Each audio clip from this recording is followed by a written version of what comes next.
friends, it's Life with Tamika Lynn. I hope you are having a fabulous day. If you are new here, welcome. And if you're returning, I do appreciate the support. Over here, I love to talk about all things fashion, beauty, and lifestyle. And today we are going to jump into something that is definitely lifestyle driven. I know it has been a while since I made a video, so I hope you guys are doing extremely well. We've been through Thanksgiving, so I hope you guys had a wonderful Thanksgiving, full of love and togetherness, and I just hope that you guys have a wonderful holiday season. Last year I did do Vlogmas, but I didn't have it in me. This year it's been a lot. Life is hard. This year, I won't even say it's just the fourth quarter. This entire year just has been difficult. It just seems like there's been so much adversity, so much going on in the world. It's just a lot. So I'm just happy to show up every day and keep trucking through, and I hope you guys are doing the same. So in today's video, I actually decided to buy me a Oura ring. Now, I had thought about it for some time and I wasn't really sold on it, but then Black Friday came around and it was on sale. And then with my Amex Platinum card, I had a credit for if I bought something. So it made perfect sense. I personally decided to buy it from their website simply because, like I mentioned, I do have an Amex Platinum card, and American Express does offer a $200 credit towards the Oura ring. As far as like in 2025, that is a benefit. So I specifically only wanted to purchase it from the Oura ring website, only to take advantage of that credit. Now, there are numerous places that sell the Oura ring. They're at Target, they're at Best Buy, they're at Costco.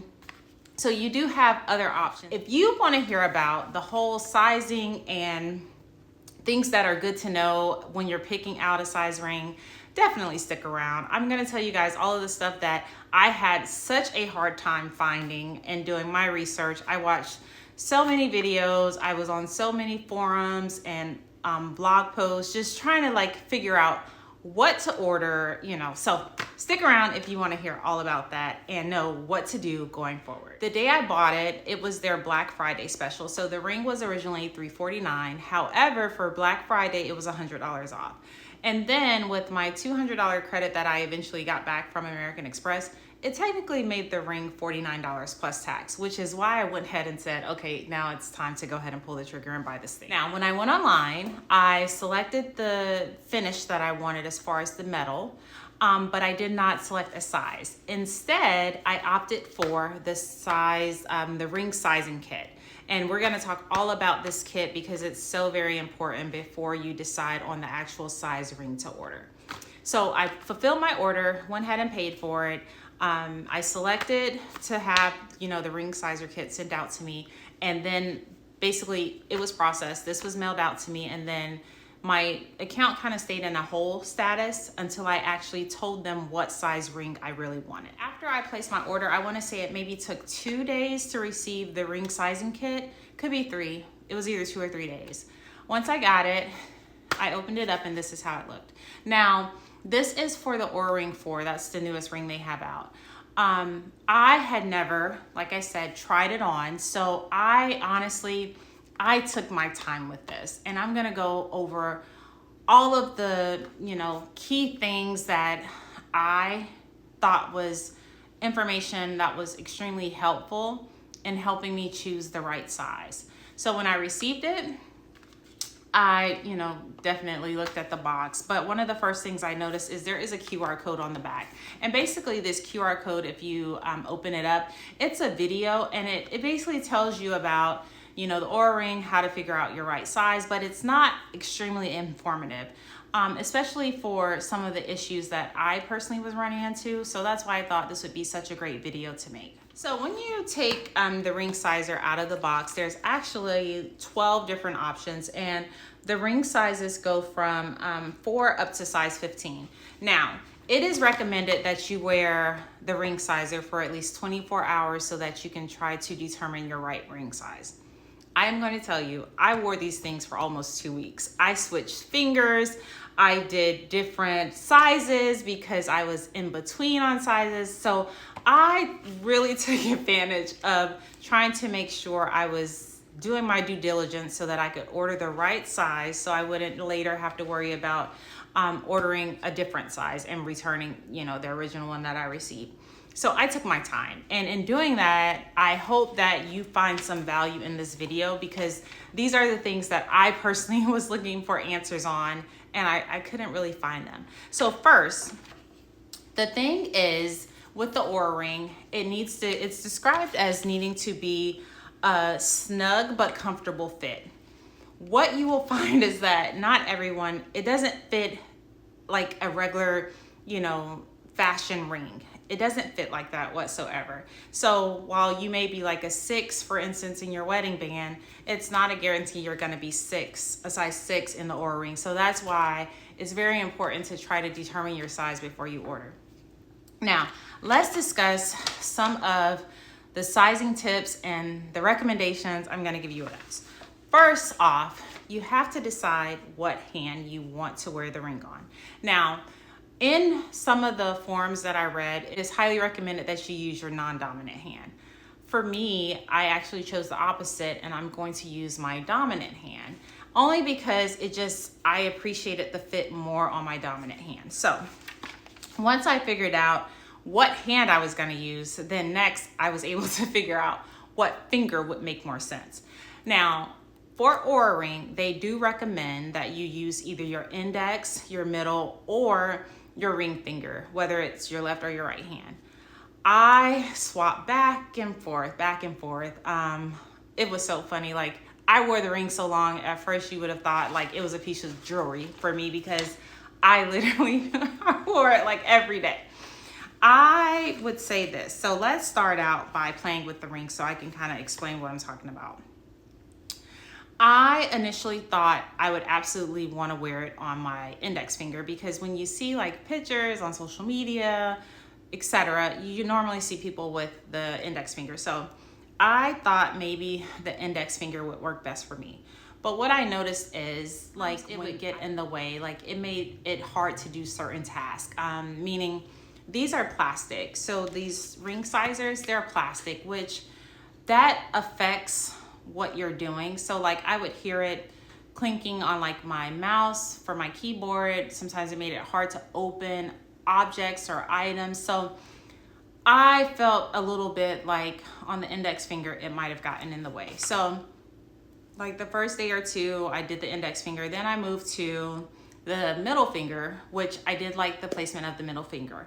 What I did notice is that my middle and ring finger seem to be around the same size. And with the Oura ring, you have to make sure that it's definitely snug or tight enough so that you can get accurate readings. So I would try, like I started with size 8, 9, I even tried size 10. And what I would notice is sometimes, depending on the time of day, it would be super easy to pull off. So I thought that that was too loose. But then like in the morning when I woke up, my hands would be swollen, so then it would be hard to take off. So I just kept playing around with the different sizes and the different fingers. I did think that the ring finger would work too, but I definitely had to size down when I did the ring finger, because my ring finger is slightly smaller than my other two fingers. Now, what you also have to keep in mind is your knuckle size versus the base. So although, it might fit appropriately right here around the base of your finger, it might be hard to actually get on over your knuckle. So that was something to also to take in consideration, because it still has to be able to slide on. So you don't want it to be too tight to where you can't get it over your knuckle, but you don't want it to be too loose to where it falls off of your knuckle, if that makes sense. Now, with them recommending that it be a snug but comfortable fit, what I read is that you should be able to not pull it off easily, but it's recommended that you take it off with soap and water. So taking in consideration the soap and water, that's how I ultimately made my decision. I personally was between two sizes. The 8 fit a little too snug and the 9 fit too big. And unfortunately, these rings do not come in half sizes. I ultimately decided to size down size 8. only because once I tried to take it off with soap and water, it was super, super easy. So I felt as if it wouldn't have been a terrible fit. Now, one of the things I do believe I'm going to do is I'm sure I'm gonna switch fingers since I have two fingers that will potentially work. There were some days that I wore two rings around the house. If you've been following me for a while, you guys know I work from home. So there were days that I had on two fingers, around the house. I would go, my daughter is involved in a whole lot of activities. We'd be at practice. I had two rings on. I mean, it was kind of ridiculous. One of the moms in our Girl Scout troop, she was like, "Oh, you're trying to figure out your Oura ring size, are we?" And I was like, "Absolutely," because I don't want to make the wrong decision. So I ultimately sized down. If you're in between sizes, I would personally suggest that you probably size down, because if you get a ring that is too big, your readings are not going to be accurate. When you're trying to also figure out if you're between sizes and you're not sure whether to go up or down, one thing you could do is you could press the ring up underneath your finger. And if there's too much of a space there, if you could see that, this is definitely way too big for this finger. And so I kind of use that as a tool or a guide in trying to determine my right size as well. I was trying to see how much spacing I could see in between the ring, how much it would rotate, how easy it was for me to pull on and off. Like this, for instance, is the size 9. It was just entirely too easy to get off. I was scared that I would not have accurate readings. So I did, like I said, size down. I personally think if you don't want to wait to receive the sizing kit in the mail, you can go to one of the stores. They do have a version of the sizing kit, but it's like connected to a display, so it's not something you can like walk around the store with or whatnot, but it is something that you can like put on your hand and easily try to determine a fit. So if mailing is not an option for you, you could definitely go to one of the local stores that carry the brand and try it on that way. I think I made the right decision by sizing down, simply because I felt like if I sized up, it would be way too big. But I would love to hear back from you guys if you have the Oura ring, no matter what gen you have, second generation, third, fourth, whatever. I would love to hear your feedback on what you got as far as your sizing and how well it worked for you. Now, I finally put in my right size, I want to say maybe 3 days ago, I believe it was, and I know that my ring is being delivered today. So it's taken like 2-3 days to come. I will make a follow-up video after I've worn it for a little while on like my initial, review, but I definitely wanted to make a quick video regarding sizing because it was hard to find what I was looking for. And I think the biggest issue that most people have is that, the sizes aren't exactly to your match, to your liking. Most people are in between sizes, and like I said, they don't offer a half size. So playing around with the different sizes to figure out what's too tight, what's too loose, I think is very, very valuable. The company definitely recommends you wear the ring sizing, the ring sizing kit. You pick a size, you wear it for at least 24 hours. Like I said, wore it for 2 weeks. You could be like me, do that, or you could do 24 hours if you're sufficient with just 24 hours. But I would highly suggest you try different fingers. Coming in, I just absolutely thought definitely the index finger would work for me. But then after I tried it on, I said, oh, wow, the middle finger actually works very well. The ring finger would have worked very well as well, but I think I'm gonna opt for the middle finger because that gives me the flexibility of switching between the two fingers comfortably and it still be snug. So there you have it, what you can expect with trying to figure out your right size, timeline, and then ultimately making that final decision when you receive your ring. Like I said, I'll make a follow-up video at some point once I actually receive my ring. I wear it for a little bit, figure out, how I like it so I could give some honest, true feedback. But yeah, I hope you guys have enjoyed this video. If you have, I would love for you to hit the like button. I would love for you to give me some comments down below, and I would love for you to share this video with others. Until next time, be safe.